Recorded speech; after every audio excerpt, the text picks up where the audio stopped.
What's up, guys? I just wanted to make a quick video regarding some information about caffeine and caffeine use as it relates to sport performance.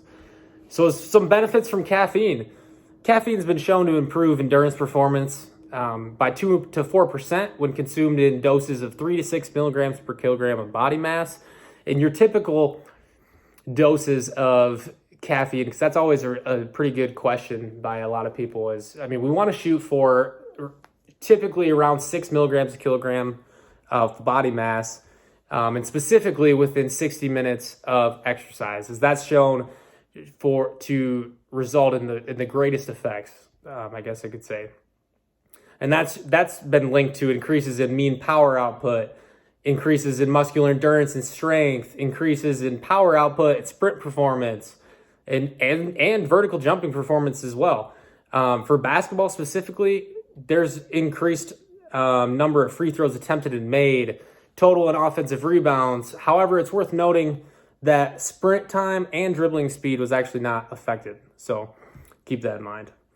Caffeine's been also linked to greatly increased cognitive performance, hence why everybody in the workplace, and you see so many students using caffeine very regularly.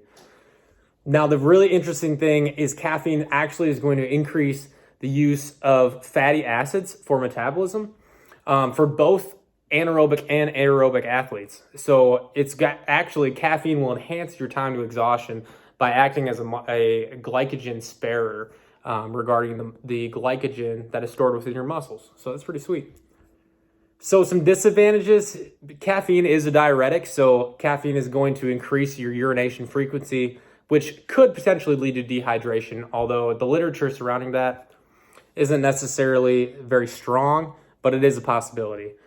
And consuming really high caffeine levels can result in a lot of various risks, although the term very high levels is very relative. There's some studies that have looked at over 250 milligrams for some people, but referring to caffeine toxicity, that has been looked at for levels over 400 milligrams per day in healthy adults. Now, granted, you have a lot of people who might consume energy drinks of way more than that throughout the day. So it's very much relative in for every individual and kind of how they respond to caffeine. But your typical athlete, all athletes are going to benefit from caffeine use. It's obviously has shown improvements in both aerobic and aerobic performance in both your endurance sports, strength and power sports. It's interesting that when comparing men and women, it actually appears that men can produce greater power output, weight lifted, and speed when given the exact same dose of caffeine as women. And this would indicate a greater ergogenic effect for both aerobic and anaerobic performance within sport with caffeine consumption, which is really cool. Both anaerobic and aerobic athletes, again, they're going to experience performance benefits just from using caffeine, and definitely sticking around the 6 milligrams a kilogram of body weight, and to try to shoot for consumption roughly 60 minutes prior to exercise. That'll be the sweet spot for sure. Now, regarding the NCAA, the most current guidelines that I was able to find regarding the NCAA say that caffeine is considered a banned substance if it is tested, if urine is tested through drug testing and the urine concentration contains greater than 15 micrograms per milliliter.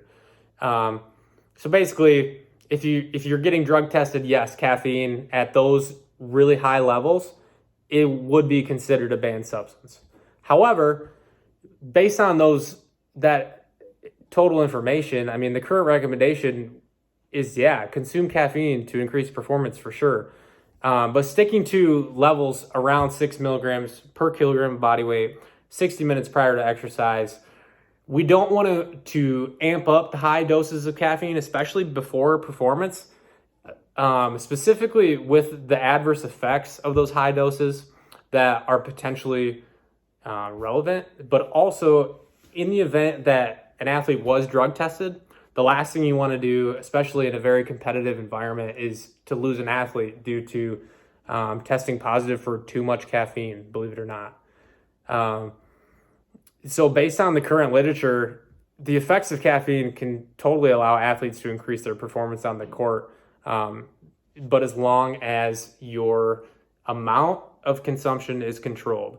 And again, that's going to be all relative, but I think sticking to some of these primary